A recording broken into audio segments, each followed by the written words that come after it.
కిషోర్ గారికి, శేఖర్ గారికి, నాయకులందరూ కూడా హృదయపూర్వక నమస్కారం. అదే కార్యక్రమం చేసినటువంటి వైఎస్ఆర్ గ్రామ శాఖ అధ్యక్షులు మరియు వైఎస్ఆర్సీపీ నాయకులు అందరూ కూడా మా హృదయపూర్వక నమస్కారాలు అండి. ఎందుకంటే మేమంతా కూడా దగ్గర శేఖర్ గారు చెప్పారు, చంద్రశేఖర్ చెప్పారు, దగ్గరగా మాకు ఎలక్షన్ ఓడిపోయిన 3 రోజుల నుంచే మీటింగ్ పెట్టాలి, ఇక మనంతా కలిసి ఉండాలి, మీరు అందరూ సార్ అంటే ఆయన చెప్పిన 3 రోజులు 4 రోజులకి వెళ్ళామండి. 3-4 వెళ్దాం, ఏంటి మీరు ఉంటారా, చేస్తారా, కరెక్ట్గా చేస్తారా, నాకు కరెక్ట్గా చేయాలి, నాకు ఉండాలి, నేను కష్టపడాలని చెప్పడం, మేము ఉంటాం సార్, మీ అందరం చక్కగా చేస్తాం చెప్పడం, అందరం కలిసి కట్టుగా చేసుకుని ఆయన అక్కడ ఆ రోజు నుంచి అదే పార్టీ ఆఫీస్కి ఫోన్ చేసి వీళ్ళు ఉంటారు, వీళ్ళే రెగ్యులర్గా కంటిన్యూ చేస్తారని చెప్పడం, మాకు ఆయన అందరూ నడుస్తున్నాండి. ఇప్పుడు దగ్గరగా సార్ చెప్పినట్టుగా 14 మీటింగ్లు ఇక్కడ పార్టీ ఆఫీస్ జరిగింది. ఆల్రెడీ అక్కడ కూడా తాడిపల్లిలో కూడా జరగడం జరిగింది. అన్ని కూడా విజయవంతంగా పూజ. ఎందుకంటే ఆయన వయసు రీత్యా కూడా దగ్గర సుమారు 70 సంవత్సరాలు వచ్చినా కూడా దగ్గర 40 సంవత్సరాలు రాజకీయాలు ఉన్నా కూడా ఇంత చక్కగా కార్యక్రమాలు ఏర్పాటు చేసి ఎంతో యాక్టివ్గా మనకి నమ్మవాళ్ళు ఎవరికైనా ఉందంటే అందరూ కూడా దగ్గర సుమారు 2 గంటలు అయిపోయింది. అప్పుడు టైం 10-10:30 స్టార్ట్ చేసాం, దగ్గర 2 గంటలు అయింది.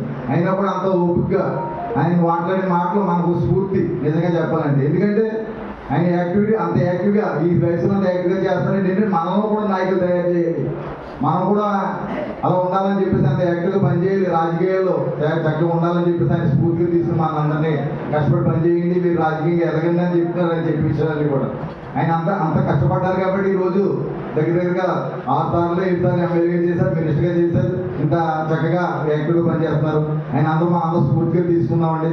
ఆయన ఇంకా మంచి కార్యక్రమాలు చేయాలని చెప్పేసి అయితే మీరు అందరూ కూడా ఇంత చక్కగా పిలిచినైనా చక్కగా 16 గ్రామాలు కూడా అటెండ్ అయ్యారు గ్రామ శాఖ. నాకు చాలా ఆనందంగా ఉంది.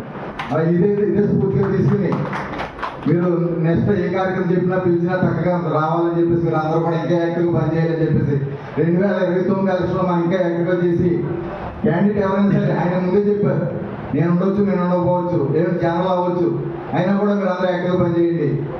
ఎందుకంటే నేను చూపించిన క్యాండిడేట్ నేను ఇన్ఛార్జ్ ఉన్నాను కాబట్టి ఇక్కడ విజయం సాధించి తీరాలి అని చెప్పి పట్టుదలగా ఆయన పనిచేస్తున్నారు. కాబట్టి మనం అదే కష్టపడి అదే స్ఫూర్తిగా మనం కష్టపడి పనిచేద్దాం. అందరూ కూడా ఏ విధంగా మనస్పర్ధలు పెట్టుకోవద్దు గ్రామాల్లో. ఎందుకంటే సాధారణంగా ఐక్యత ఉండలేదు మనకి గ్రామాల్లో కార్యకర్తలు. ఎందుకంటే ఆడి చెప్పి వెళ్ళిపోయి నాకు చెప్పలేదు, లేకపోతే నాకు ఆ డబ్బులు పెంచిపెట్టాడు, నేను డబ్బులు పెంచిపెట్టలేదు, రకరకాల అపోహలతో ఉన్నారు కార్యకర్తలు అందరూ. అవన్నీ పక్కన పెట్టి మనందరూ కలిసికట్టుగా పనిచేసి 2029లో మనం ఇప్పటికైనా 3 సార్లు ఓడిపోయినాం. ఇంకా నిరుత్సాహం వద్దని మనకి ఇప్పుడు నుంచైనా స్థానిక సంస్థల ఎలక్షన్ దగ్గర నుంచి ముందు ఎవరైనా చెప్పారు నీటి సంఘాల గురించి మనలో ఎవరైనా 2 మంది వచ్చారు, సార్ గుర్తు చేశారు. నీటి సంఘాల విషయంలో కూడా మాకు ముందు అవసరమైతే మా క్యాండిడేట్ నిలబడదాం, ఓడినా దగ్గర కూడా మా క్యాండిడేట్ నిలబడదాం. అది ఇంకా ఎమ్మెల్యే ఎలక్షన్ ఉంది, సార్ చెప్పినట్టుగా ఆయన ఎవరైతే క్యాండిడేట్ ప్రపోజ్ చేస్తున్నారో గంధం నారాయణరావు గారు అని చెప్పి అప్పుడు ఆల్రెడీ 2-3 సార్లు వచ్చారు. వాళ్ళందరూ కూడా మనం సపోర్ట్ చేద్దాం. గ్రామాల నుంచి మీ మెయిన్ గ్రామ శాఖ కూడా వాళ్ళని ఎమ్మెల్సీ అభ్యర్థులు కూడా మీ దగ్గరికి తీసుకొస్తున్నాం. అదే ఆయన వచ్చినా రాకుండా కూడా అందరూ ఎవరు వస్తారు కాబట్టి ఆ ఉపాధ్యాయుల దగ్గర తీసుకెళ్ళి మనతో కూడా ఆయన కూడా కృషి చేద్దని చెప్పేసి కోరుకుంటూ ఇంకా మంచి కార్యక్రమాలు చేయాలని చెప్పి సూర్య గారు అందరూ మా అంతా కష్టపడి పనిచేయాలని. అయితే టైం ఎక్కువైపోయింది, కాలకీర్ణం అయిపోయింది, మిమ్మల్ని అందరినీ ఇబ్బంది పెట్టి ఉద్దేశం మాకు లేదు.